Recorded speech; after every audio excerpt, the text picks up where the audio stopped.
তো এদের সহযোগিতায় টাকা পারেন, যদি চাউল পারেন, যেটা সর্বোচ্চ দেওয়া যায় সামর্থ্য অনুযায়ী, এটা দিলে তাহলে তো বেশি দেওয়া যায়, তাহলে ভালো আর কি, আমাদের জন্য ভালো বা ওনাদের জন্য ভালো। আমরা টাকাও নিচ্ছি আর হচ্ছে যে চালও নিচ্ছি।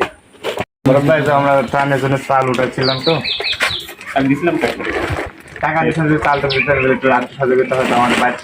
ইন্ট্রোতে আপনারা দেখিয়ে বুঝতে পেরেছেন যে আমরা কিসের জন্য সাহায্যগুলো তুলতেছি। আসলে এই ভিডিওটি করার জন্য আমার কোনো ইন্টারেস্ট ছিল না, তবে তারপরেও আমি আমাদের এই যারা চাল ডাল তুলতেছি বা টাকা পয়সা যে যাই দিক না কেন তুলতেছে, এদের রিকোয়েস্টে আমি ভিডিওটা করছি। আমাদের এলাকায় যে এরকম চলতেছে, আমি রিকোয়েস্ট করব যে আপনাদের এলাকাতেও টাকা পয়সা দিয়ে পারেন, আর যা পারেন, যদি টাকা পয়সা দিয়ে পারেন তাহলে তো ভালো, আর যদি না পারেন তাহলে সময় দিয়ে তাদেরকে তো সাহায্য করতে পারবেন। এই জন্য আপনাদের কাছে আমার রিকোয়েস্ট, প্লিজ আপনারাও তাদের পাশে দাঁড়ান। কারণ এখন বর্তমানে আমরা অনেক সুখে আছি, কিন্তু তারা ধরেন হাজার টাকা পয়সা থাকলেও তাদের রান্নাবাড়ি খাওয়া দাওয়ার এইসব বিপদ পর্যায়ে চলে গেছে। এই জন্য এখন এই সময় যদি আমরা তাদের পাশে না দাঁড়াই, অবশ্যই তারা না খেয়েও থাকতে পারে। এই জন্য আমরা চেষ্টা করব যে সবাই আমরা তাদের পাশে দাঁড়ানোর। আর আমাদের এলাকায় এভাবে করতেছে, আপনাদের এলাকাও ঠিক এরকম ভাবে আপনারা সময় দিয়ে না পারলে, মানে টাকা পয়সা দিয়ে না পারলেও সময় দিয়ে তো আপনারা পারবেন। নিশ্চিন্তে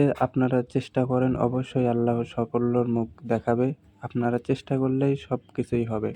আপনারা যদি চেষ্টা না করে গাফিলতি করেন তাহলে কিন্তু আর এসব হবে না। তো প্লিজ ভাই, আমার একটা রিকোয়েস্ট, আপনাদের এলাকাতেও আপনারা এরকম টাকা পয়সা দিয়ে না পারলেও আপনারা শ্রম দিয়ে তাদেরকে সহযোগিতা করেন। কারণ আপনারা তো জানেনই, বন্যায় প্লাবিত হওয়ার কারণে কত মানুষ কত রকম কষ্টে আছে। তাই আমরা এই সাহায্যগুলো তুলতেছি। প্লিজ আপনারাও এরকম সাহায্যগুলো তুলবেন, তুলে তাদেরকে পৌঁছানোর দায়িত্ব আপনাদেরই থাকবে।